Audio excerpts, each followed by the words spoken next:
السلام علیکم۔ Episode number 16۔ کمرے کا دروازہ آہستگی سے بند کرنے کے بعد وہ باہر نکلی۔ ہلکے زرد رنگ کے فراک پر سفید بڑے بڑے پھول بنے تھے۔ فراک لمبی میکسی کی طرح تھی، آستین پورے اور چوڑی دار تھے۔ گلے میں سفید سکارف کو گھمائے بالوں کی ڈھیلی سی پونی کیے وہ اب بند دروازے کے آگے کھڑی سامنے راہداری کی طرف دیکھ رہی تھی۔ دوپہر کا 1 بج رہا تھا۔ دوران تو گدھے گھوڑے بیچ کر ایسا سویا کہ اٹھنے کا نام نہیں لے رہا تھا۔ آج تو روزین بھی ناشتے کا یا لنچ کا پوچھنے نہیں آئی تھی۔ تھک ہار کر وہ اب کمرے سے باہر آ گئی تھی۔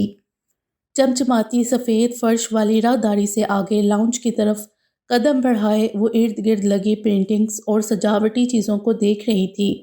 سفید رنگ کے بند جوتوں میں مقید پاؤں بنا آواز کے فرش پر آگے بڑھ رہے تھے۔ کمرے سے باہر نکلنے کا مقصد صرف روزین کو تلاش کرنا تھا۔ ابھی وہ راہداری سے گزر کر لفٹ کے پاس لاؤنج کی سیڑھیوں تک پہنچی تھی جب عقب سے ایک مردانہ آواز نے قدم روک دیے۔ پہلے میں سمجھتا تھا لوگ بکواس کرتے ہیں کہ دوران ملک سنکی ہے، سر پھرا ہے۔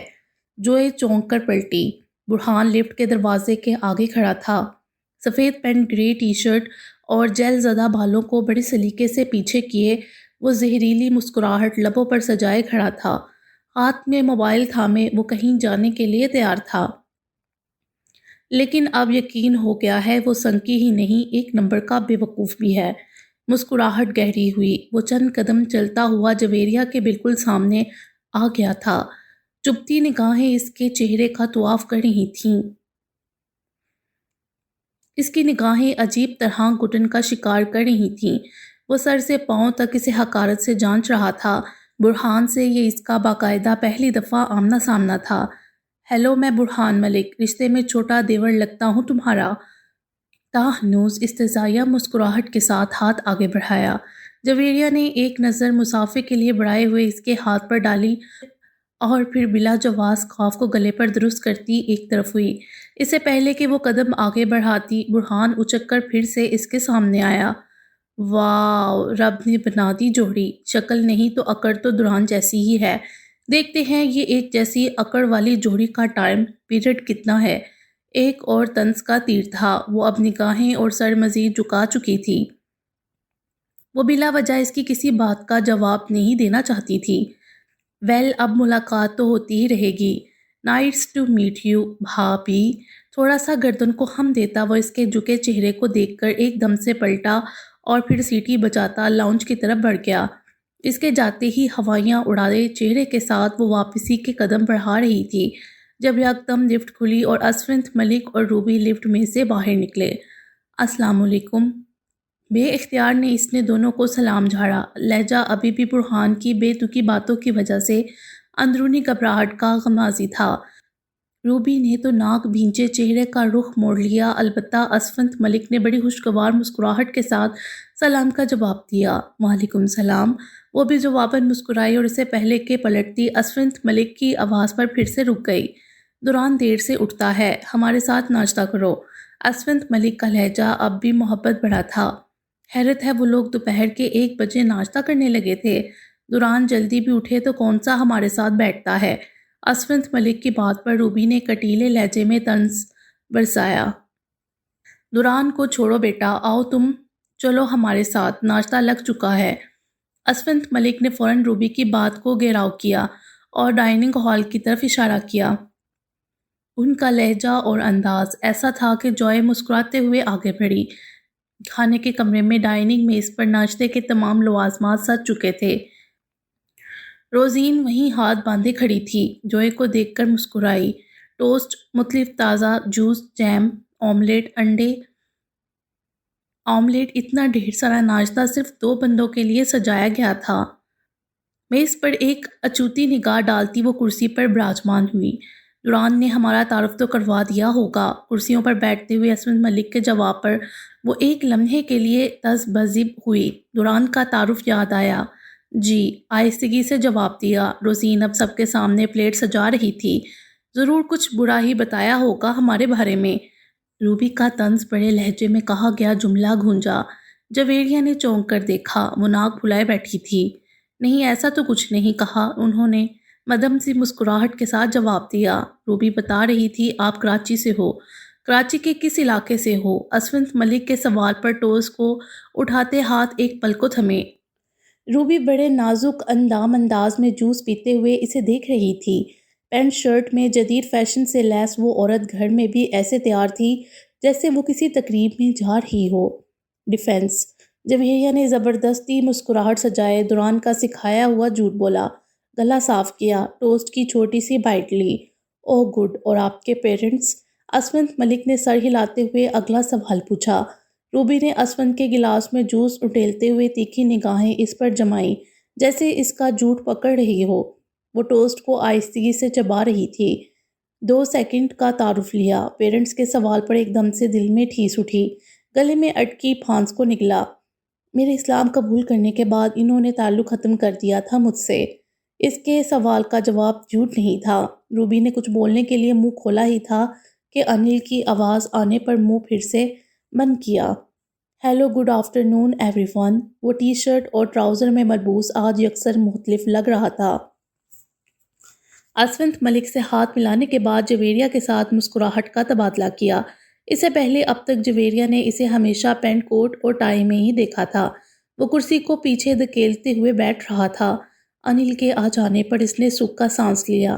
اسونت ملک اب انل سے باتوں میں مشغول ہو چکے تھے۔ وہ سر جھکائے آہستگی سے ٹوسٹ چبانے لگی۔ دوپہر 3 بجے بیورلی ہلز میں آج سورج بہت دن بعد پوری آب و تاب سے چمک رہا تھا۔ گہرے نیلے رنگ کا بگاٹی اٹلانٹک تارکول پہ لپٹی شفاف سڑک پر منگولیا بیکری کو پیچھے چھوڑتی ہوئی تیزی سے آگے بڑھ رہی تھی۔ دوران ڈرائیونگ سیٹ سنبھالے ہوئے تھا جبکہ انل اس کے ساتھ والی سیٹ پر براجمان تھا۔ آنکھوں پر سیاہ چشمہ لگائے، سیاہ لیدر جیکٹ کے نیچے سفید ٹی شرٹ پہنے وہ چہرے پر بلا کی سختی سجائے ہوئے تھا۔ انل کچھ دیر خاموشی سے اس کو گھورنے کے بعد اب اپنا رخ اس کی طرف موڑ چکا تھا۔ کب تک چلے گا یہ سب؟ انل کی آواز پر اس نے چونک کر ایک نگاہ اس پر ڈالی اور پھر سامنے شیشے پر جما دی۔ انل بار بار بیک مرر سے بیکری کو دیکھ رہا تھا جہاں سے کچھ دیر میں ہی لڑکی نے باہر آنے والی تھی۔ انتہا کو چھوتا انجان پن تھا۔ ہر مہینے کی طرح آج بھی گارڈ کو پیسے دینے کے بعد وہ فوراً وہاں سے نکلے تھے۔ دوران وہ پیسے بیکری میں ملازمت کرتی جیسیکا نامنی اس 30 سالہ لڑکی کو بھجواتا تھا اور یہ عمل پچھلے 2 سال سے جاری تھا۔ یہاں آتے ہو، اسے دیکھتے ہو، پیسے بھجواتے ہو اور چلے جاتے ہو۔ انل نے گاڑی کے بیک مرر میں بیکری کے باہر نکلی لڑکی کو دیکھا جو ہاتھ میں لفافہ تھامے سڑک پر بے چینی سے دائیں بائیں نگاہیں دوڑا رہی تھی۔ بات کرو اس سے، بتاؤ اس کو سب۔ لڑکی اس دفعہ پھر مایوسی سے سر جھکائے بیکری میں واپس جا رہی تھی۔ انل کی بات پر دوران کے چہرے پر اب سنجیدگی بڑھ گئی تھی۔ سٹیئرنگ پر ہاتھوں کی گرفت مضبوط ہوئی۔ نہیں، ابھی نہیں۔ سٹیئرنگ موڑا، ٹائر چڑچڑائے۔ انل نے بامشکل خود کو سنبھالا۔ ابھی کچھ اور سچ جاننے باقی ہیں۔ پھر ایک دفعہ ہی سب سامنے لاؤں گا تاکہ کوئی پیچھے نہ ہٹ سکے، ثبوت مٹا نہ سکے۔ پراعتماد لہجہ تھا۔ انل نے دانت پیسے، تیوری چڑھائی۔ جب اتنے سالوں سے وہ راز کو دفن کیے ہوئے ہیں تو تم کیوں ان کی ہی زبانی سب سننا چاہتے ہو؟ توڑ دو اپنی خاموشی۔ گاڑی کی رفتار اس کی بات پر اور بڑھ گئی۔ انل نے تعصب سے سر کو دائیں بائیں جنبش دی۔ بس تسکین چاہتا ہوں، اسپاٹ لہجے میں جواب دیا۔ انل نے خفگی سے ایک نگاہ ڈالی اور پھر اپنے موبائل کی اسکرین پر نگاہ جمائی۔ میکس ٹی وی والے انٹرویو کے لیے بہت تنگ کر رہے ہیں، کیا کہوں؟ مگن سے انداز میں سر جھکائے پوچھا۔ وہ اس کی اپائنٹمنٹ لسٹ چیک کر رہا تھا۔ منع کر دو، میں کسی کو کوئی انٹرویو نہیں دینا چاہتا۔ اس فلم کے بعد دیکھوں گا۔ اسپاٹ لہجے میں اس کی طرف بنا دیکھے جواب دیا۔ انل نے لب بھینچے اور سر ہلا دیا، پھر کھڑکی کے باہر نظر جما دی۔ اسپاٹ لہجے میں اس کی طرف بنا دیکھے جواب دیا۔ انل نے لب بھینچے اور سر ہلا دیا، پھر کھڑکی کے باہر نظر جما دی۔ 1 گھنٹہ 20 منٹ اور 3 سیکنڈ وہ وقت نوٹ کر رہی تھی۔ بت بنی وہ پاگلوں کی طرح اس وقت سے بیڈ پر بیٹھی تھی، سفید فراک پر سرخ گرم شال کندھوں پر ڈالے اور کمفرٹر کو گھٹنوں تک اوڑھے دوران نیلے سے سیاہ سفید لانگ ٹراؤزر کے اوپر سیاہ ہوڈی پہنے صوفے پہ بیٹھا تھا۔ ٹی وی پر کوئی ڈاکومنٹری چل رہی تھی۔ جسے محترم بڑے انہماک سے دیکھنے میں مصروف تھے۔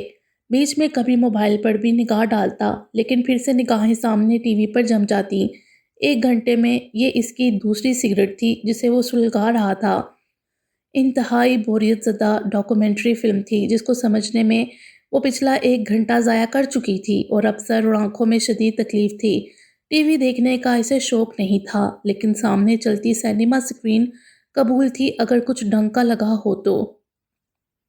دیکھو، دوسرا اصول یہ ہے کہ ہم کمرے میں آپس میں کوئی بات نہیں کریں گے۔ مجھے ایسا محسوس کرنا ہے کہ یہاں اب بھی کوئی نہیں۔ دوران کی باز گشت ذہن میں گونجی۔ نچلے لب کو آہستگی سے دانت میں دبائے اس کی طرف دیکھا۔ وہ راکھ ایش ٹرے میں جھاڑ رہا تھا۔ اگلے ہی لمحے وہ کمفرٹر ٹانگوں سے ہٹاتی اپنی جگہ سے اٹھی۔ وہ دوسرے ہی دن اس کا دوسرا اصول توڑنے جا رہی تھی۔ فراک اور شال کو درست کیا، سلیپر کی طرف دیکھا، لیکن ننگے پاؤں ہی آہستگی سے چلتی وہ اب صوفے کے قریب اس کے سامنے کھڑی تھی۔ ہاتھ پیچھے باندھ رکھے تھے اور نگاہیں اس پر جمی تھیں۔ پونی پیچھے شال میں چھپ گئی تھی، جبکہ کچھ سپرنگ کی طرح گھومتی لٹیں چہرے کے دونوں اطراف میں ٹھوڑی تک آ رہی تھیں۔ ٹی وی پر نگاہیں جمائے وہ کب سے خود کو یہ سمجھا رہا تھا کہ وہاں بیڈ پر کوئی نہیں بیٹھا، لیکن عجیب کشمکش تھی، وہ چاہ کر بھی اس سے لاپرواہی نہیں برت پا رہا تھا۔ وہ کمرے میں موجود کوئی چیز نہیں تھی، ایک جیتی جاگتی انسان تھی، ایسی انسان جو پچھلے 1 گھنٹے سے بار بار اسے گھور رہی تھی۔ دوران نے چہرے کے بجائے صرف آنکھیں گھما کر اس کی طرف دیکھا۔ وہ فوراً چہرے کے سارے پٹھے کھینچے مسکرا دی۔ دوران اب چہرہ اس کی طرف اٹھائے سوالیہ نظروں سے دیکھ رہا تھا۔ جیسے ہی دوران پوری طرح اس کی طرف متوجہ ہوا، جویریہ نے فوراً پیچھے بندے ہاتھ کھولے۔ میں بہت بوریت محسوس کرتی ہوں، مجھے ٹی وی دیکھنے کا شوق نہیں۔ اگر مجھے کچھ کتابیں مل جائیں تو۔ بنا کسی جھجک کے وہ ایک تسلسل میں اپنی بات مکمل کیے اب جواب کی منتظر تھی۔ ٹی وی پر سے اسے کبھی لگاؤ تھا ہی نہیں، کتابیں وہ بہت شوق سے پڑھتی تھی، اور اب بھی یہی خیال ذہن میں آنے پر وہ دوران کے سر پر کھڑی تھی۔ چند سیکنڈ کی خاموشی دونوں کے بیچ حائل ہوئی، جس میں دوران کی پیشانی پر نمودار شکن اس بات کی وضاحت تھے کہ اسے جویریہ کی یہ مداخلت ناگوار گزری ہے۔ جو چاہیے انل سے کہہ سکتی ہیں آپ، وہ لا دے گا۔ برجستہ اسپاٹ لہجے میں جواب آیا، اور نگاہیں پھر سے ٹی وی اسکرین پر جما دیں۔ لبوں کو آپس میں ملائے وہ بھویں اٹھائے اب بھی اس کی طرف دیکھ رہی تھی۔ دوران نے الجھ کر چہرے کا رخ دوبارہ اس کی طرف موڑا۔ انداز ایسا تھا جیسے کہہ رہا ہو، اب کیا مصیبت ہے؟ ٹھیک۔ آہستگی سے اس بات میں سر کو جنبش دی اور واپسی کے لیے مڑی، پھر اچانک رکی۔ اور مجھے انگشت ہوا میں اٹھائے یاد آ جانے والی بات کی شروعات کی ہی تھی کہ دوران نے بات کاٹ دی۔ انل سے کہیں گی جو بھی چاہیے آپ کو، قطعیت سے کہا۔ بڑا ہی روکھا لہجہ تھا۔ وہ جو بات کرنے جا رہی تھی، پھیکے سے چہرے کے ساتھ ہوا میں معلق ہاتھ نیچے کیا۔ اوکے۔ لبوں کو آپس میں ملائے مودب لہجے میں سر تسلیم ہم کیا، اور پھر قدم دوبارہ بیڈ کی طرف بڑھا دیے۔ بستر پر اسی جگہ آ کر مجسم بن کر بیٹھ گئی، جبکہ وہ اب بھی کسی فضول سی ڈاکومنٹری کو بڑے انہماک سے دیکھنے میں ایسے محو تھا جیسے یہ ساری ریسرچ خاص اسی کے لیے کی گئی ہو۔ کچھ دیر یوں ہی کبھی اسے اور کبھی ٹی وی اسکرین کو دیکھتے دیکھتے وہ کبھی نیند کی وادیوں میں کھوئی علم نہ ہوا۔ ہاروی کی پرسوچ نگاہیں مزید سکڑ گئی تھیں۔ آنکھ کی پتلیوں میں پریشانی کی جھلک پپوٹوں کے باہر کی جڑیوں میں اضافہ کر رہی تھیں۔ لبوں پر ایک ہاتھ کی انگلیاں دھرے وہ ہلکی سی جھری دار چہرے پر گہری سوچ کے تاثرات لیے بیٹھا تھا۔ جدید طرز کے سامان سے لیس اس کمرے میں مخملی نیلے رنگ کے کاؤچ پر وہ اس وقت بروس کے سامنے بیٹھا تھا، جو گلاس میں شراب انڈیلتے ہوئے اس پر بار بار نگاہ اٹھا رہا تھا۔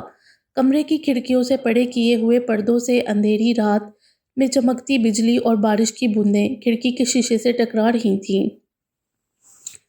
اسے بروس نے کسی خاص خبر سے آگاہ کرنے کے لیے اپنے گھر میں بلایا تھا، ایسی خبر جو ان کی مدد کر سکتی تھی۔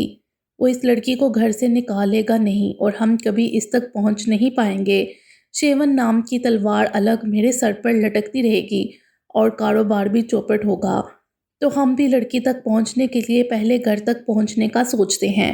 بروس نے مشروب سے بڑا گلاس ہاروی کی طرف بڑھایا۔ لبوں پر معنی خیز مسکراہٹ تھی۔ گھر تک وہ کیسے؟ ہاروی نے پرتجسس گردن کو خم دیا۔ اس کے ہاتھ سے تھامتے ہوئی نگاہیں گلاس کی بجائے اس کے چہرے پر جمی تھیں۔ دورانگ ولاس میں موجود باقی افراد کے ذریعے بروس نے مسکراہٹ گہری کی اور میز پر سے اپنا گلاس اٹھایا۔ ایسا کون ہو سکتا ہے جس پر یہ اعتبار کیا جا سکے کہ وہ ہماری مدد کرے گا؟ ہاروی اب بھی نگاہیں چوندی کیے اسے شبہ سے دیکھ رہا تھا۔ وہ چالاکی سے ایک رخ کو لب چڑھائے مسکرایا، آنکھوں میں کمینی چمک ابھری۔ برہان ملک۔ اپنا گلاس دھیرے سے اس کے گلاس کے سنگ ٹکرایا۔ کانچ کے آپس میں بجنے کی مدھر آواز نے کمرے کی خاموشی کو توڑا۔ دورانگ کا بھائی، مگر وہ بہت نفرت کرتا ہے دورانگ سے۔ بروس نے لبوں سے گلاس کو ہٹائے گھونٹ کو حلق میں اڈیلتے ہوئے وضاحت دی۔ مجھے تو نہیں لگتا، اس کو ٹی وی میں جتنے بھی رول ملتے ہیں وہ دورانگ کی بدولت ہی تو ملتے ہیں۔ پھر یہ بات ہضم نہیں ہوتی مجھے، ہم کسی نئی مصیبت میں پھنس سکتے ہیں۔ ہاروی نے صوفے کی پشت سے ٹیک لگاتے ہوئے سر کو نفی میں جنبش دی۔ اسی بات سے تو نفرت ہے اسے، وہ اپنے اوپر سے دورانگ کے لیبل کو ہٹانا چاہتا ہے، اپنی خود کی پہچان بنانا چاہتا ہے۔ بروس کی مسکراہٹ ہنوز لبوں پر موجود تھی اور آنکھوں میں ارادے کی چمک۔ اور اس کو وہ پہچان ہم دیں گے، وثوق سے کہا اور داد طلب نگاہوں سے ہاروی کی طرف دیکھا جو ہنوز فکر مند لگ رہا تھا۔ بروس نے آنکھوں کو بند کیے سر کو دائیں بائیں ایسے ہلایا جیسے اسے کہہ رہا ہو اس دفعہ بھروسہ رکھو مجھ پر۔ دورانگ نے کمرے کے دروازے کے ہتھے کو گھمایا، کندھے پر ایک ہاتھ سے گہرے برے رنگ کے کوٹ کو پیچھے کے رخ لٹکائے دوسرے ہاتھ میں پکڑے موبائل پر نگاہ جمائے ہوئے تھا۔ انگوٹھا اسکرین پر رکا ہوا تھا۔ موسم کی خرابی کی وجہ سے انہیں شوٹنگ سے جلدی پیک اپ کرنا پڑا، اس لیے وہ باقی دنوں کی نسبت آج دوپہر کو ہی دورانگ ولاس واپس آ چکا تھا۔ ہلکے گندمی رنگ کی گرم جرسی جو گردن کے اوپرلی حصے کو بھی ڈھانپ رہی تھی، اس کے نیچے کوٹ کے ہم رنگ پینٹ پہنے مخصوص انداز میں ہلکے سے بکھرے بالوں سمیت بے نیازی سے کمرے میں داخل ہوا۔ کمرے میں داخل ہوتے ہی کانوں میں پڑتی آواز پر چونک کر موبائل پر جھکا سر اوپر اٹھایا۔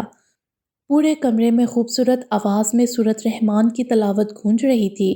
سامنے کے منظر کو دیکھ کر جہاں پاؤں منجمد ہوئے وہاں اس کے مضبوط بازوؤں پر موجود بڑے بال مساموں کے ابھار سمیت کھڑے ہونے لگے۔ صوفے پر آنکھیں مودے بیٹھی وہ نہ صرف تلاوت سن رہی تھی بلکہ خود بھی ساتھ ساتھ تلاوت کر رہی تھی۔ سرخ رنگ کے لمبے سے میکسی نما فراک پر سترنگی اسکارف کو سر پر اوڑھے بنا کسی سنگھار کے شفاف چہرے پر گھنی سیاہ پلکیں مونڈے آنکھوں کے پاس سے گردن تک جھولتی گھنگریالی لٹوں سے بے خبر گود میں موبائل دھرے ٹانگیں صوفے پر سمیٹے بیٹھی تھی۔ دوران کی کنپٹی کی رگیں تن گئی تھی، وہ کمرے کے فسون زدہ ماحول کا پاکیزہ حصہ بنی اس کے رونگٹے کھڑے کر رہی تھی۔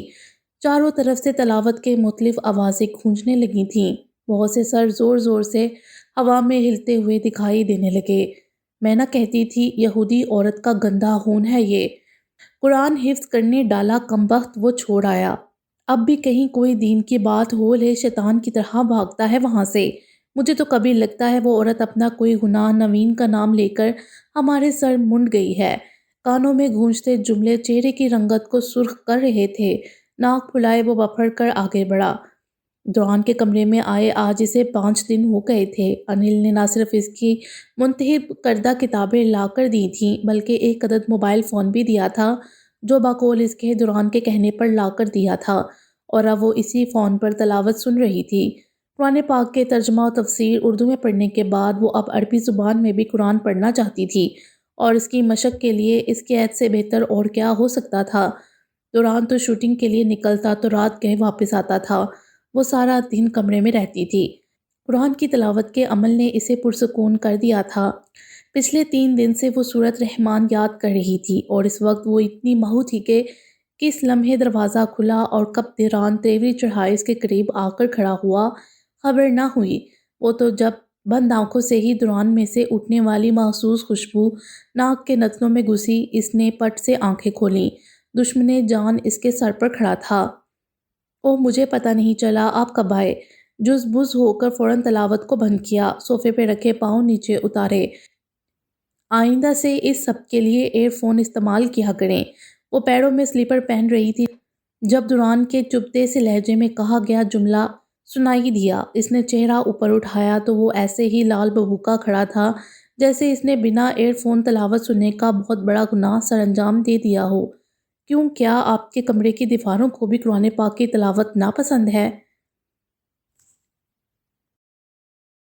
برجستہ جواب تھا جو بنا سوچے سمجھے وہ اچانک دے گئی۔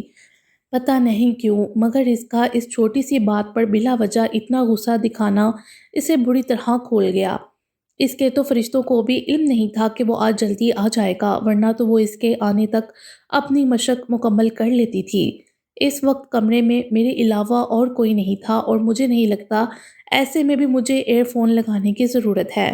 طلاق سے اگلا جملہ کہا وہ جو اس کے جواب پر ضبط کیے آگے بڑھنے والا تھا ایک دم سے رکا۔ وہ اب صوفے پر سے اٹھ چکی تھی، بڑے رعب سے دوران کی طرف دیکھ رہی تھی۔ فراق کا سرخ رنگ گالوں پر عکس ڈال رہا تھا، یا شاید وہ غصے سے لال ہو رہی تھی۔ کیا یہ کمرہ آپ کا ہے؟ دوران نے تیوری چڑھائے غصے سے پوچھا۔ اس کا اعتماد اسے اندر سے جھنجھوڑ کر رکھ دیتا تھا۔ نہیں نا، تو چاہے میں اس کمرے میں موجود ہوں یا نہ ہوں، میرے کمرے میں کیسے رہنا ہے یہ میں ڈیسائیڈ کروں گا، آپ نہیں، سمجھی؟ چہرے کو اس کے چہرے کے قریب کرتے ہوئے وہ غصے میں چیخا۔ جویریہ نے حیرت سے اس کی طرف دیکھا۔ وہ کیسا مسلمان تھا جسے قرآن کی تلاوت تک سے الجھن تھی؟ دل اس کے چیخنے پر ایک پل کے لیے لرزا، لیکن اگلے ہی لمحے گہرا سانس لیتی وہ اس کی آنکھوں میں آنکھیں ڈال چکی تھی۔ نہیں سمجھی، مگر آپ کو کچھ اچھے طریقے سے سمجھا دینا چاہتی ہوں۔ اف بلا کا اعتماد، دوران پر تڑی لگاتی، دھونس جماتی وہ دنیا کی پہلی لڑکی تھی۔ وہ اسے سمجھانے جا رہی تھی جو سب کی سمجھ کو سمجھ جاتا تھا۔ میں یہاں آپ کی مدد کے لیے ٹھہری ہوئی ہوں، جس میں 1% بھی میری خود کی مرضی شامل نہیں ہے۔ اسی کے لہجے میں بولتی وہ دوران کو حیرت میں ڈال رہی تھی۔ سرخ پڑتے گال، بڑی کھلے غصے میں بڑھتی سیاہ پتلیوں والی آنکھیں، اٹھتی ناک، سانولی رنگت، شفاف چہرہ، گھنگریالی لٹیں۔ وہ اس لمحے اس پر چیخی، اسے بری کیوں نہیں لگ رہی تھی۔ میں نے آپ کو اس دن بھی کہا تھا، مجھے آپ سے صرف اتنی سی مدد چاہیے کہ آپ مجھے اس ہوٹل سے باہر نکال دیں۔ خاتم تائی بننے کا بھوت آپ کے سر پر سوار ہوا تھا۔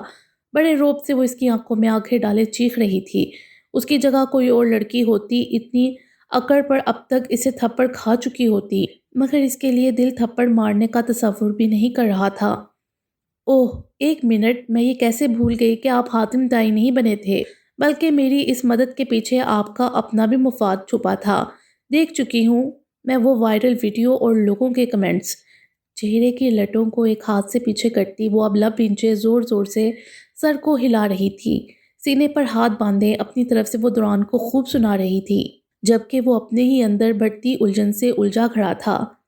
رہی بات یہ کہ مجھے یہاں اس کمرے میں کیسے رہنا ہے، تو سن لیں، آج سے جتنا آپ کا اس کمرے پر حق ہے اتنا میرا بھی ہے۔ میں جتنے دن بھی اس کمرے میں رہوں گی، چاہے جھوٹی بیوی کی حیثیت سے رہوں، میرا جیسے دل چاہے گا میں یہاں رہوں گی، جیسے دل کرے گا وہ کروں گی۔ اگر یہ سب برداشت نہیں تو مجھے نکال سکتے ہیں آپ۔ کندھے اچکاتے بڑے اعتماد سے اپنی بات مکمل کی۔ دوران تا ہنوز خاموش کھڑا تھا، اس کی بڑی بڑی آنکھوں میں موجود بے خوفی کو دیکھتا ہوا۔ وہ شاید اب جواب کی منتظر تھی، اسی لیے چپ ہو گئی تھی۔ دوران نے ایک بھرپور نگاہ اس پر ڈالی اور پھر سرائط سے اس کے پاس سے گزرتا ڈریسنگ روم کی طرف بڑھ گیا۔ کوٹ کو ہینگ سٹینڈ پر لٹکائے وہ عجیب بے چینی سے پیشانی سے ہلا رہا تھا۔ میں حاتم طائی کب بنا تھا؟ میں چاہتا تو اسی لمحے تھپڑ مار کر کمرے سے نکال باہر کرتا، کوئی مدد نہ کرتا اس کی۔ زور سے واش روم کا دروازہ کھول کر اندر داخل ہوا۔ میں اس کی ساری بکواس سن کر چلا کیوں آیا؟ مجھے جواب دینا چاہیے تھا اسے۔ نل کھولا اور چھپاک چھپاک پانی کے چھینٹے چہرے پر اچھالے۔ پانی کی بوندیں جا بجا چہرے پر چمکنے لگیں۔ چہرہ اوپر اٹھایا، سامنے لگے بڑے سے آئینے میں اس کا ہُبہُ چہرہ جلوہ گر تھا۔ وہ اتنا حسین تو تھا کہ کوئی بھی لڑکی اس کی آنکھوں میں جھانکتی لمحہ بھر کو تو گڑبڑا جاتی، اور اب تو خیر سے اس کی شخصیت کے ساتھ جڑی اس کی شہرت چار چاند لگا دیتی تھی۔ لڑکیاں اس کی آنکھ کی ایک جنبش پر ہی آہیں بھرنے لگتی تھیں۔ اس کے پاس صنف نازک کے نخرے اٹھانے کی فرصت ہی کہاں تھی؟ وہ تو خود نخریلا تھا کہ اس کی اکڑ اور کرشمہ پر درازی کے پورے دنیا میں چرچے تھے۔ یہ وہ پہلی لڑکی تھی جو دوران ملک کی اکڑ پر اکڑ سے وار کرتی، اسے حیران کرتی تھی۔ وہ اس کی سوچ کو پرکھنے لگتا تو وہ اس سے پہلے ہی اس کی آنکھوں کو جانچ رہی ہوتی۔ وہ الجھ جاتا، بولتی بند ہونے لگتی۔ سامنے کھڑی بڑی سی بڑی شخصیت کے ذہن سے کھیل کھیلنے والا ایک معمولی سی لڑکی کے سامنے چپ سادھ لیتا تھا، اس کی بات مکمل سن لیتا تھا۔ یہ الجھن اب 5ویں دن میں عجیب پریشانی بنتی جا رہی تھی۔ وقت آ گیا تھا اس سے چھٹکارے کے بارے میں کچھ سوچنا شروع کیا جائے۔ ٹاول سے چہرہ رگڑتا وہ اپنی حالت اور الجھن کو بہت حد تک تپاک کر جب واپس کمرے میں آیا تو محترمہ آج اس کی جگہ یعنی صوفے پر براجمان تھی اور بڑے انہماک سے کتاب پڑھ رہی تھیں۔ کندھوں پر سیاہ شال کا اضافہ ہو چکا تھا۔ دران نے اسے غصے سے گھورا مگر اس پر تو جیسے کوئی اثر نہیں تھا۔ رہی بات یہ کہ مجھے یہاں اس کمرے میں کیسے رہنا ہے تو سن لیں، آج سے جتنا آپ کا اس کمرے پر حق ہے اتنا میرا بھی ہے۔ میں جتنے دن بھی اس کمرے میں رہوں گی چاہے جھوٹی بیوی کی حیثیت سے رہوں، میرا جیسا دل چاہے گا میں یہاں رہوں گی، جیسا دل کرے گا وہ کروں گی۔ اگر یہ سب برداشت نہیں تو مجھے نکال سکتے ہیں آپ۔ کچھ دیر پہلے کہے گئے اس کے الفاظ کی بازگشت ذہن میں گونجی۔ میز پر رکھا ریموٹ اٹھا کر وہ بیڈ پر آ گیا۔ چینل آگے پیچھے بدلتے بدلتے ایک جھٹکے سے وہ ریموٹ کو بیڈ پر پٹک کر اٹھا اور لمبے لمبے ڈگ بھرتا اس کے سر پر آن کھڑا ہوا۔ میں شنگھائی میں حاتم طائی اپنے مفاد کے لیے نہیں بنا تھا۔ میں اگر چاہتا تو اسی لمحے تمہیں بازو سے پکڑتا اور کمرے سے باہر پٹخ دیتا۔ جویریہ نے کتاب پر جھکا سر اوپر اٹھایا۔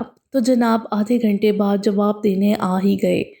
ٹھیک ہے میں مانتی ہوں آپ نے میری مدد کی بلکہ مجھے زندگی دی، لیکن اب کس بات کی سزا دے رہے ہیں آپ مجھے؟ بہووں کو اکٹھا کیے وہ اس سے سوال کر رہی تھی۔ سزا وہ کیا سزا دے رہا تھا اس کو، بھیانک کھائی سے بچا کر یہاں لایا تھا، ہر آزائش دے رہا تھا، اس کی حفاظت کی خاطر اپنا کیریئر کیا اپنی جان تک داؤ پر لگا کر کھڑا تھا۔ یہ سزا لگتی ہے آپ کو؟ تیوری چڑھائے حیرت سے پوچھا۔ آپ کا رویہ سزا لگتا ہے مجھے، پرسکون لہجے میں جواب دیا۔ میرا رویہ سب کے ساتھ ایسا ہی ہے۔ میں سب نہیں ہوں، سب آپ کے اتنا قریب آپ کے کمرے میں نہیں رہتے، مانا کہ مجبوری ہے ہم دونوں کی، لیکن آپ کا رویہ مجھے گھٹن میں مبتلا کرتا ہے۔ جیسے ہی آپ کمرے میں آتے ہیں مجھے ایسا لگتا ہے جیسے میرے گلے میں توک ڈال دیا گیا ہو کہ بولنا مت، میری آنکھوں پہ پتھر رکھ دیے ہوں کہ دیکھنا مت، نماز نہیں پڑھ سکتی، قرآن نہیں سن سکتی، صوفے پر نہیں بیٹھ سکتی۔ تابڑ توڑ ایک ہی سانس میں بولتی وہ اس کے سارے گناہ گنوا گئی۔ گہری سانس لے کر رکی، دوران کی آنکھوں میں دیکھا، ساری عقل اور غرور کو۔ وہ ایک جھٹکے میں زمین بوس کیے کھڑی تھی۔ اسے دوران کی موجودگی سے الجھن ہوتی تھی۔ لڑکیاں اس کی کسی چھوئی ہوئی چیز کو چھونے کے لیے ترستی تھیں اور یہ وہ واحد لڑکی تھی جس کے لیے وہ گھٹن تھا۔ بس اب اور نہیں، جیسے میں ساری رات اس پوری دیوار میں نصب اس سینما سکرین کو جلتی بجھتی روشنی کو برداشت کرتی ہوں، آپ بھی سب برداشت کریں۔ ایک نگاہ ٹی وی اسکرین پر ڈال کر غصے میں کہتی وہ آگے بڑھی، بیڈ پر سے ریموٹ اٹھایا، ٹی وی بند کیا اور اس کی طرف مڑی۔ مجھے کمرے میں نماز پڑھنی ہے، اس کے بعد ٹی وی چلے گا، بڑے رعب سے کہا۔ ریموٹ دیوان کے ہاتھ پر رکھا اور خود بڑے اعتماد سے آگے بڑھ کر جائے نماز کو کمرے کے سفید فرش پر بچھا کر کھڑی ہو گئی۔ وہ حیرت میں ڈوبا اس کو دیکھ رہا تھا۔ وہ اس کی ہر بات نہ صرف سن رہا تھا بلکہ مان بھی رہا تھا۔ وہ اس کے کمرے میں اس کے سارے اصول توڑے بڑے رعب سے سجدے میں تھی۔ وہ اس کو حیران کرتی اس کے دل کے دروازے پر رکھے پتھر میں درار بن رہی تھی۔ وہ اس کو حیران کرتی اس کے دل کے دروازے پر رکھے پتھر میں درار بن رہی تھی۔ سورج کی کرنیں کھڑکی کی صلاحوں سے چھن کر کمرے میں بنے پلنگ پر صلاحوں کا عکس بنا رہی تھیں۔ اس چھوٹے سے کمرے میں ایک پلنگ کے سوا اور کچھ نہیں تھا۔ متوازن رفتار میں چلتے پنکھے کی آواز مسلسل اس کے اعصاب کے تناؤ کو بڑھا رہی تھی۔ پلنگ پر چادر سلیقے سے بچھی تھی اور وہ پلنگ کی پادنتی کے ساتھ سر ٹکائے نیچے سیاہ سیمنٹ کے بنے ٹوٹے پھوٹے فرش پر بیٹھی تھی۔ زرد اور سفید رنگ کے پرنٹڈ جوڑے کا ملکھجا پن، زرد چہرہ، آنکھوں کے نیچے پڑتے گہرے حلقے، پپڑی زدہ خشک ہونٹ، ڈیلی پونی سے جا بجا نکلے بکھرے بال، وہ صدیوں کی بیمار لگ رہی تھی۔ جان کو اس دن پھر سے دل کی تکلیف ہوئی تھی۔ اسے آج 15 دن بعد ہسپتال سے گھر لایا گیا تھا۔ اسے بھی اس کمرے میں بند 15 دن ہو چکے تھے۔ جاوید نے اور گھر والوں نے اسے کمرے میں قید کر رکھا تھا۔ ان کو لگتا تھا وہ گھر سے بھاگ جائے گی۔ آمنہ کے ڈر سے ان لوگوں نے 2 دن میں گھر بھی تبدیل کر لیا تھا۔ اس کا موبائل چھین لیا گیا تھا۔ سب کو لگتا تھا وہ کسی لڑکے سے شادی کرنے کی خاطر مسلمان ہوئی ہے اور بہت جلد بھاگ جائے گی۔ 15 دن میں وہ اپنوں میں ہی اس قید میں تھی۔ کوئی سیدھے منہ اس سے بات نہیں کرتا تھا۔ مریم کی اس نے ان 15 دنوں میں صورت تک نہیں دیکھی تھی۔ سنانا میری کھڑکی کی صلاحوں سے کھانا اور پانی رکھ جاتی تھیں۔ وہ سب کو سمجھا سمجھا کر تھک چکی تھی کہ وہ کہیں نہیں جائے گی، لیکن کوئی اس کی بات سننے کو تیار نہیں تھا۔ کھڑکی کے باہر کسی کے قدموں کی جھاپ سنائی دینے پر وہ ہمیشہ کی طرح بھاگ کر کھڑکی کے قریب آئی۔ باہر سنانا تھی۔ سنانا سنو، بابا کیسے ہیں؟ دروازہ کھولو۔ سنانا اس کی آواز پر ساکن ہوئی۔ وہ شاید کچن میں جا رہی تھی۔ وہ رخ موڑے اس کی طرف پیٹ کیے کھڑی تھی۔ دیکھو مجھے ملنا ہے ان سے۔ میں تم لوگوں کو چھوڑ کر کہیں نہیں جاؤں گی۔ میرا یقین کرو، میرا کوئی نہیں ہے تم لوگوں کے سوا، اور میں نے مسلمان ہونے کے بعد ایک دن کے لیے بھی تم لوگوں کو چھوڑنے کے بارے میں نہیں سوچا۔ کھڑکی کی سلاخوں میں انگلیاں پھنسائے وہ رندائی آواز میں اپنی صفائیاں دے رہی تھی۔ سنانا ایک جھٹکے سے پلٹی، چہرہ اسپاٹ تھا، آنکھوں میں بے پناہ نفرت تھی۔ جھوٹ مت بولو جوئے، باقی سب کو تو تم بیوقوف بنا سکتی ہو لیکن مجھے نہیں۔ میں جانتی ہوں تم نے اسلام اس بینچ والے لڑکے کے لیے قبول کیا ہے۔ سنانا کے تلخ لہجے میں بھی نفرت کے سوا کچھ نہیں تھا۔ سنانا ہاں تم سچ کہہ رہی ہو، مگر میں اس کے ساتھ شادی نہیں کر رہی ہوں۔ مجھے تو معلوم بھی نہیں وہ کون تھا اور اب کہاں ہے۔ میں تو ساری زندگی ابا اماں اور تم لوگوں کے ساتھ رہوں گی۔ کسی کو نہیں پتہ چلے گا کہ میں مسلمان ہوں۔ کانٹے چبوتے خشک گلے میں تھوک نکلتے ہوئے تیزی سے اسے اپنی وضاحت دے رہی تھی۔ بس کرو جوئے، جیسے کہ اب نہیں پتہ چلا جاوید کو، اور تم کیا ہمارے ساتھ رہو گی؟ کیا شادی نہیں کرو گی؟ سنانا نے نخوت سے سوال کیے۔ نہیں، میں شادی نہیں کروں گی، میں ایسے ہی رہوں گی، پرسکون لہجے میں جواب دیا۔ محبت سے اس کے چہرے کی طرف دیکھا۔ ہاں یہ سچ تھا، وہ آج بھی ان سب سے اتنی ہی محبت کرتی تھی، لیکن ابا تمہیں ایسے نہیں رہنے دیں گے۔ مطلب؟ سنانا کی بات پر چونک کر سر اٹھایا۔ سنانا نے پل بھر کو نگاہیں چرائیں۔ وہ ابا تمہاری شادی کر رہے ہیں، بات طے ہو چکی ہے۔ لہجے کی سختی اب کی بار حد درجہ کم تھی۔ سنانا کی بات پر جیسے اس کی سانس اٹکی۔ نہیں ابا، ایسے کیسے؟ کھولو دروازہ سنانا، میں ان کو سمجھاتی ہوں، تڑپ کر کہا۔ کیا سمجھاؤ گی تم؟ کوئی نہیں سمجھے گا۔ تم نے ہم سب کا مان توڑ دیا جوئے، تم ہمارا مان تھی۔ سنانا کی آنکھوں میں چمکتے آنسو اس کے دل پر گر رہے تھے۔ سنانا دیکھو، جیسا تم لوگ سمجھ رہے ہو ایسا کچھ بھی نہیں ہے، میں اب بھی تم لوگوں کا ہی مان ہوں۔ ابا نے کہاں رشتہ کیا ہے میرا؟ تز بزب میں تیز تیز بولتے ہوئے سوال کیا۔ جہاں ہینا کی شادی ہوئی ہے، اس لڑکے کا دوست ہے، چائنا سے آیا ہے، ہینا کے ابا نے ہی ان لوگوں سے ملوایا ہے۔ سنانا نے گال پر بہتے آنسو انگلی کی پوروں پر چنتے ہوئے بتایا۔ سلاخوں پر موجود اس کے ہاتھوں کی گرفت ایک دم سے بڑھی۔ سنانا، مجھے شادی نہیں کرنی ہے، ابا سے بات کرنی ہے، وہ کرسچن ہوگا، میری شادی نہیں ہو سکتی اس سے، تڑپ کر دہائی دی۔ مگر سنانا بات مکمل ہونے سے پہلے ہی تیز تیز قدم کمرے کی طرف بڑھا چکی تھی۔ سنانا، سنانا، خالی برآمدے میں گونجتی آوازیں سب کو سنائی دے رہی تھیں، لیکن وہ جانتی تھی کوئی نہیں آئے گا۔ کھڑکی کے پٹ سے سر ٹکائے چھت کی طرف دیکھا۔ اللہ یہ سب کیوں؟ میں تو سکون کے لیے تیرے سچے دین میں داخل ہوئی تھی، لیکن یہ مشکلات کیوں بڑھ گئی ہیں؟ آنکھوں سے بہتے بے آواز آنسو گال سے گردن کی طرف سفر کر رہے تھے۔ ملک ہاؤس کے لاؤنج میں آج یہ بیٹھک خاص مقصد کے لیے رکھی گئی تھی، جس میں گھر کے سب بڑے شامل تھے، اور موضوع ہمیشہ کی طرح دران ملک ہی تھا۔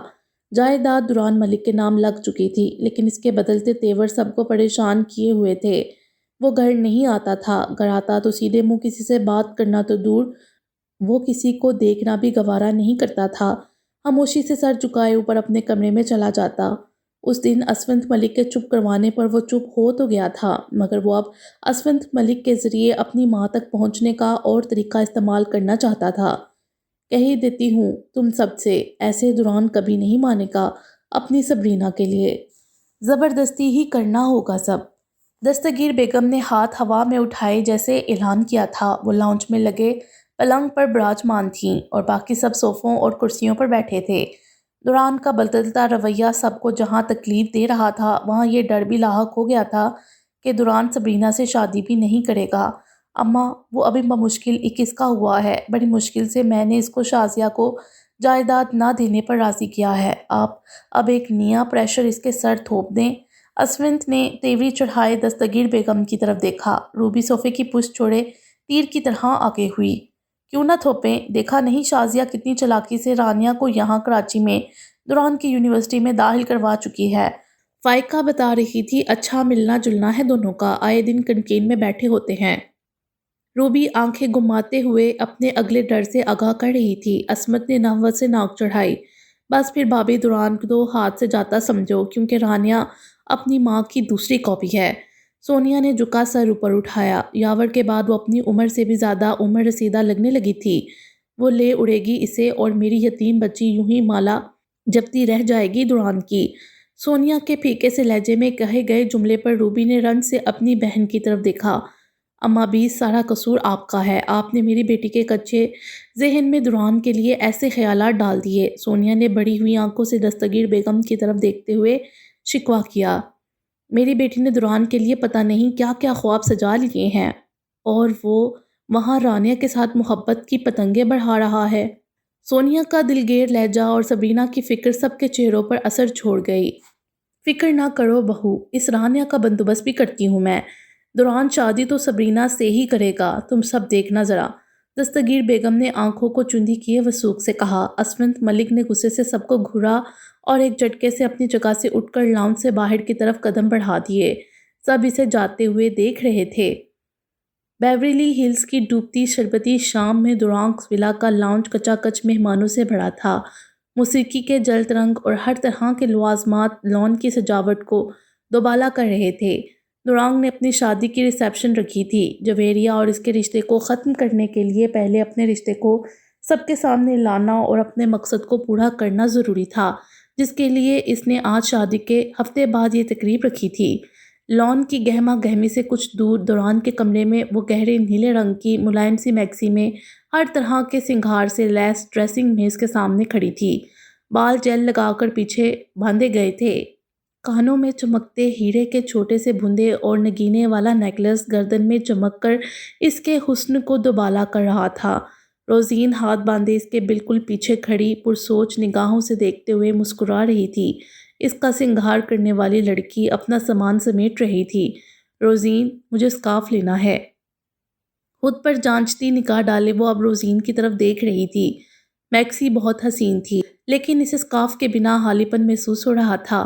میم، آپ حیران کن حد تک حسین لگ رہی ہیں۔ اسکارف لینے کی کیا ضرورت ہے؟ ویسے بھی دوران سر نے اس ڈریس کے ساتھ کوئی اسکارف نہیں تیار کروایا، وہ ناراض ہوں گے۔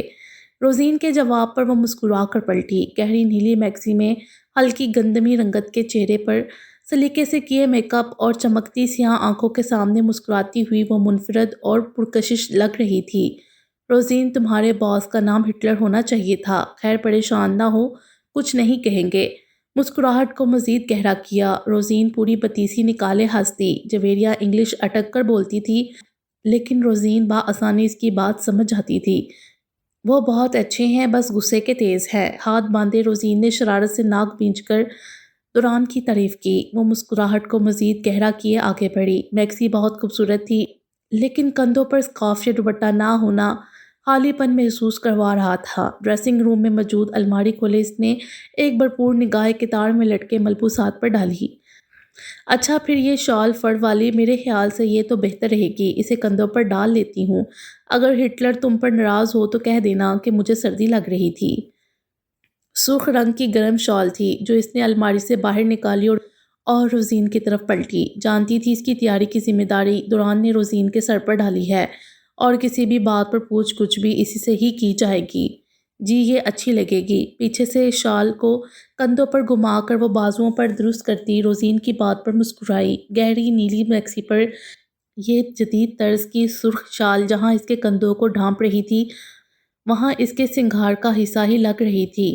اب شال کو دونوں اطراف میں بازو میں ڈالے سوالیہ نگاہوں سے روزین کی طرف دیکھا۔ بہت اچھی لگ رہی ہیں۔ روزین نے ستائشی چمکتی نگاہوں کو اوپر سے نیچے اس کے سراپے پر ڈالتے ہوئے جواب دیا تو جویریہ نے گہری سانس باہر انڈیلی۔ چلیں پھر چلتے ہیں لان میں۔ سر کو آہستگی سے دائیں بائیں جنبش دیتے ہوئے روزین نے گہری مسکراہٹ کے ساتھ اس بات میں سر ہلایا اور اسے چند قدم آگے ہو کر کمرے کے دروازے کی طرف بڑھ گئی۔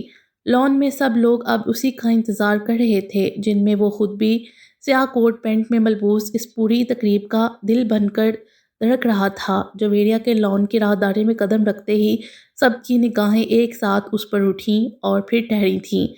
کیمروں کے رخ اس کی طرف مڑ گئے تھے۔ لان ایک دم اندھیرے میں ڈوب گیا تھا اور اسپاٹ لائٹ میں صرف وہی چمک رہی تھی۔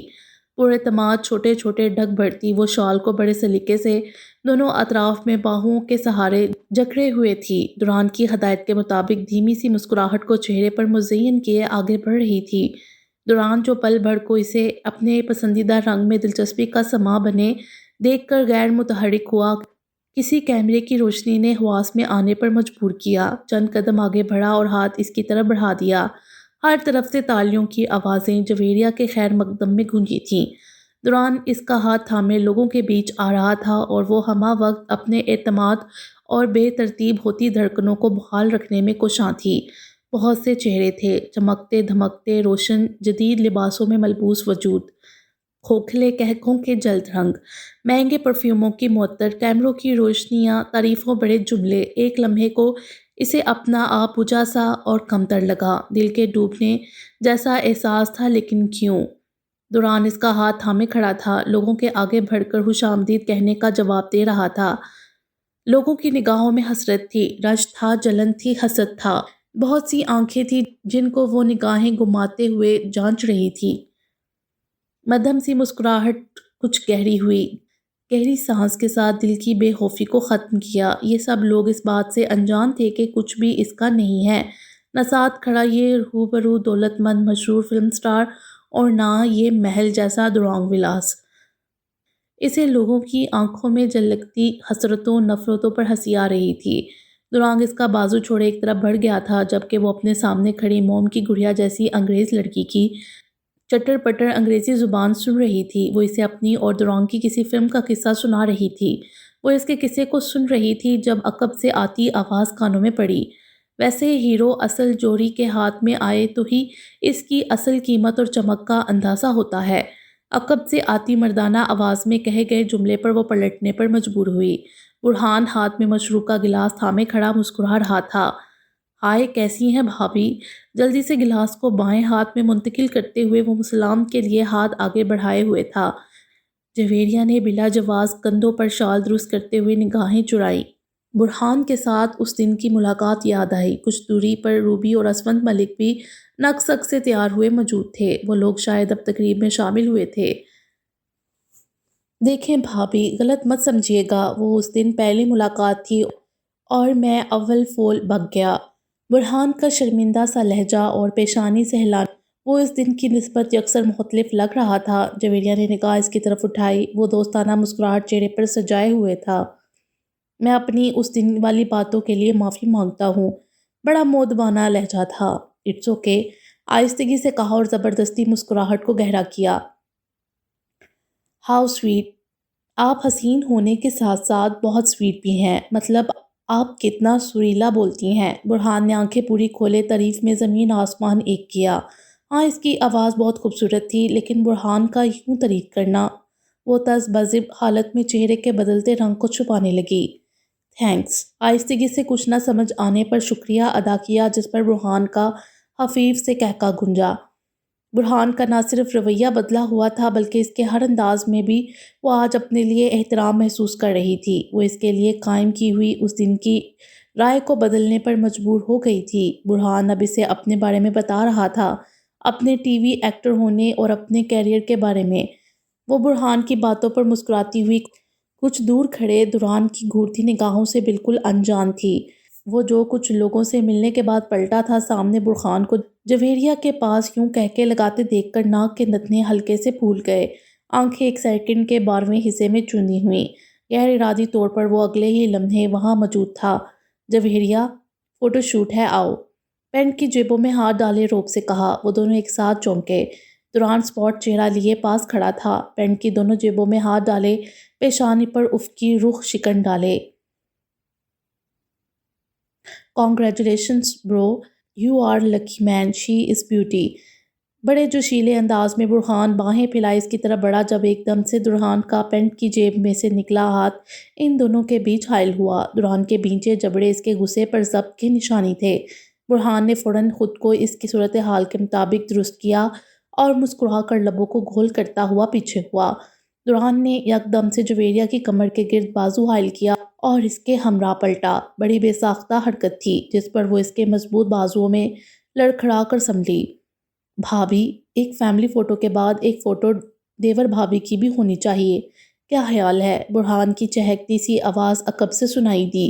دوران نے اس کی کمر پر رکھے ہاتھ کے ذریعے ایک جھٹکے سے اپنے اور قریب کیا۔ اس سے دور رہنا سمجھی، کان کے قریب دانت چباتی سرگوشی تھی۔ اسے شاید غصہ تھا یا پھر جویریہ کوئی ایسا محسوس ہو رہا تھا۔ کمر کے گرد اس کی گرفت عجیب طرح سے سختی لیے ہوئے تھی۔ جی، دھیمی سی آواز حلق سے برآمد ہوئی۔ فوٹوگرافر کو تو دوران نے خود اپنی طرف بلایا تھا، مطلب کوئی فوٹو شوٹ نہیں تھا۔ وہ جان بوجھ کر برہان سے الگ کر کے لایا تھا اسے۔ یہ بات اس کی سمجھ سے بالا تر تھی۔ یہ گھر اس کا تھا، یہاں ایک پتا بھی اس کی مرضی کے بنا نہیں ہلتا تھا۔ پھر وہ گھر کے باقی مکین کو گھر میں رکھ کر برداشت کیوں کر رہا تھا؟ ایسی کیا مجبوری تھی؟ فوٹوگرافر ایک نہیں تھا، بے تحاشا تھے۔ چھپاک چھپاک کی آوازیں ارد گرد سے گونجنے لگی تھیں اور بہت سے کیمروں کی روشنیاں اس کے اور دوران کے مختلف مناظر قید کر رہی تھیں۔ چند تصاویر کے بعد ہی دوران نے ہاتھ کھڑا کیا اور ایک طرف چل دیا۔ میزوں پر رنگا رنگ کھانے سج چکے تھے۔ بیش قیمت پتھر کے برتنوں میں رکھے کھانوں کی تمام ڈشز دنیا کے مختلف ممالک کے مشہور کھانوں پر مشتمل تھیں۔ دوران اسے روزین اور کچھ لڑکیوں کے پاس چھوڑ کر خود ایک طرف چل دیا۔ وہ اور انل میزبانی بھی سر انجام دے رہے تھے۔ روس نہیں آیا، تمہارا اندازہ درست ثابت ہوا۔ انل کی پاس سے آتی آواز پر دوران نے ایک طرف ٹکی نگاہ ہٹائی، ایک نظر انل پر ڈالی اور پھر نگاہوں کا زاویہ کچھ دیر پہلے کے ہی نقطے پر جما دیا۔ لان میں بجتی مدھر سی موسیقی کے ساتھ لوگ کھانے سے لطف اندوز ہو رہے تھے۔ کیا دیکھ رہے ہو؟ انل نے ڈرنک کے گلاس کو لبوں پر سے ہٹائے پویں اکٹھی کیں۔ ہاروی کی بے چینی۔ بنا نگاہ ہٹائے جواب دیا۔ کھوجتی سی نگاہیں تھیں۔ انل نے نگاہوں کا تعاقب کیا۔ سامنے واقعی ہاروی بظاہر تو اپنے ساتھ کھڑے شخص کے ساتھ باتوں میں مگن تھا، لیکن کنکھیوں سے بار بار جویریہ کا جائزہ لے رہا تھا۔ مطلب شیون بھولا نہیں اس کو، مطلب اس کی جان نہیں چھوڑے گا۔ دوران نے جویریہ کی طرف دیکھا۔ وہ ہاتھ میں پلیٹ تھامے کسی عورت کے ساتھ باتوں میں مہو تھی۔ کھانا آہستگی سے چباتے ہوئے بار بار ہلکی سی مسکراہٹ کے ساتھ سر ہلا رہی تھی۔ ہمارا مقصد پورا ہوتے ہی اسے پاکستان بھجوا دینا ہے، دوران یک ٹک جویریہ کی طرف دیکھتے ہوئے کہہ رہا تھا۔ لیکن وہاں بھی تو اس کو خطرہ ہو سکتا ہے نا؟ یہ ہمارا مسئلہ تو نہیں ہوگا۔ لبوں کو سختی سے آپس میں ملائے انل کی طرف دیکھا۔ لہجہ حد درجہ بے اعتنائی لیے ہوئے تھا۔ ہاتھ میں پکڑے گلاس کو لبوں سے لگایا۔ ہاں صحیح کہہ رہے ہو، انل نے سر اس بات میں ہلاتے ہوئے تائید کی، پھر بے ساختہ ہنس دیا۔ ہنس کیوں رہے ہو؟ دوران نے ایک آبرو جھکائے۔ انل مسکراہٹ دباتا ہوا سامنے دیکھ رہا تھا۔ مشروب کا بڑا گلاس جلدی سے حلق میں انڈھیلا۔ دیکھ رہا ہوں تم نے اس ڈرپوک سی لڑکی کو بھی پوری ایکٹریس بنا دیا ہے۔ پوری پتیسی نکالے آنکھوں کے کونے کو ہلکا سا دبایا۔ جویریہ پورے اعتماد انداز میں مختلف لوگوں کے ساتھ بات کرتی انل کو حیران کر رہی تھی۔ وہ ڈرپوک نہیں ہے، بہت مضبوط لڑکی ہے۔ دوران کے برجستہ جواب پر بے ساختہ وہ گلا کھنگار گیا۔ دوران کا اس کو بار بار دیکھنا تو پہلے سے ہی شک میں مبتلا کر رہا تھا، اوپر سے یوں وہ کسی کی تعریف کر دے، بات حلق میں ہی پھنس کر رہ گئی تھی۔ اور ایک نمبر کی سر پھری، اکڑ والی اور بدتمیز بھی ہے۔ انل کے شوق ہونے سے پہلے ہی وہ اسپاٹ لہجے میں اپنی اگلی بات کر گیا۔ انل جو کچھ کہنے جا رہا تھا رکا، پھر آنکھیں شرارت سے چمکیں۔ مطلب تمہارے جیسی ہے؟ شرارت سے کہتے ہوئے دوران کی گھڑی سے بے نیازی برتتی اور اس کے ہاتھ سے خالی گلاس تھاما۔ میں ڈرنک لے کر آتا ہوں۔ مسکراہٹ کو بمشکل دبائے وہ ایک طرف چل دیا، جبکہ دوران نے پھر سے ایک بھرپور نگاہ اس پر ڈالی جو مخروطی انگلیوں والے ہاتھ کو چہرے پر رکھے کسی بات پر بے ساختہ ہنس رہی تھی۔ میری جیسی نہیں ہے وہ۔ اس کی مسکراہٹ بہت خوبصورت تھی۔ اس کے مسکرانے پر اسے اپنے اندر کچھ عجیب سا سکون اترتا ہوا محسوس ہوتا تھا، اور وہ یوں اسے مہو ہو کر دیکھ رہا تھا۔ اچانک جویریہ کے دیکھنے پر فوراً نگاہوں کا زاویہ بدل لیا۔ باقی انشاءاللہ اگلی ویڈیو میں۔ امید ہے آپ کو یہ ویڈیو پسند آئی ہوگی۔